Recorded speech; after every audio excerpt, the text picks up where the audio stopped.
Hi, I'm Father Todd Goodson. I'm the pastor of Our Lady of the Greenwood Catholic Church, and I'm going to offer a reflection on the 10th station in which Jesus is crucified. So I'd like to share with you a passage from the Holy Scriptures. This is Luke 23, verses 33 through 34. When they came to the place called the Skull, they crucified him, and the criminals there, one on his right, the other on his left. Then Jesus said, Father, forgive them, for they know not what they do. They divided his garments by casting lots. This past Sunday, it's been 2 Sundays now, I attended the rite of election with our catechumens from Our Lady of the Greenwood. And in his homily, the Archbishop spoke about something that was intriguing. I actually preached about it this past weekend. The difference between a contract and a covenant. A contract, he said, is a 50-50 agreement, an agreement to do something only if something is done for you in return. And so perhaps, maybe unfortunately, this is sort of the language of the world today, that we view almost everything in terms of a contract. You go to the store to buy something, you have to have money, and then you'll get a thing that you want. But if they don't have the thing that you want, you're not going to give them the money. This is true in our jobs. This is true in people working on our houses, all that kind of stuff. And unfortunately, it starts to turn into sort of the language of our relationships and our friendships and how we interact with each other. The language of the church and the language of God is one of covenant. God makes covenants with us and encourages us to make covenants with each other. And that a covenant is 100% agreement. Each person in a covenant agrees to give his or her whole self to the other, even if nothing is offered in return. And the thing about a covenant is, a covenant always exists.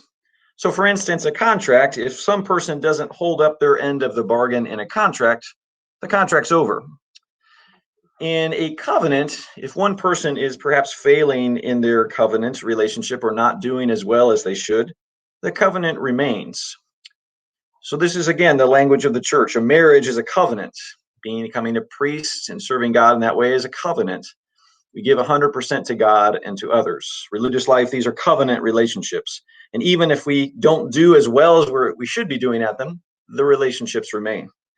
And so we encounter with God, and throughout the Old Testament, and on up into the New Testament, and particularly what we celebrate in Holy Week, is that God gives his entire self to us.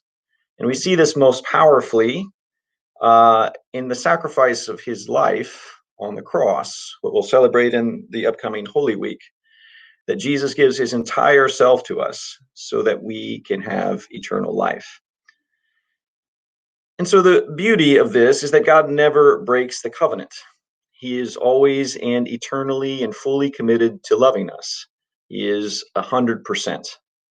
We are the sinners who break the covenant. We break the covenant all the time, yet that changes nothing for God. He is for all eternity and for as long as it takes, waiting to love you and to reconcile himself to you.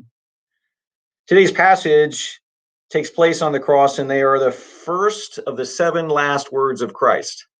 And I'm always kind of personally intrigued by this thing that Jesus says. The crowds are jeering at him. He is abandoned by everyone. And the first words he speaks from the cross are not words of condemnation or anything along those lines. In fact, it's quite the opposite. He says to them, Father, forgive them, for they know not what they do.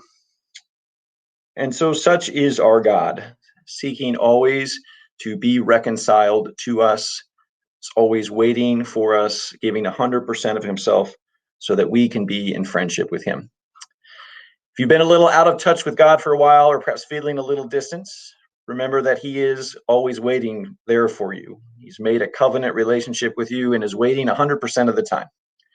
Invite you to this Lenten season to take some time to go to confession, return to Mass, receive the Eucharist, and recommit your life to God, who loves you more than you can possibly imagine. He never will stop loving you and granting you his mercy and forgiveness.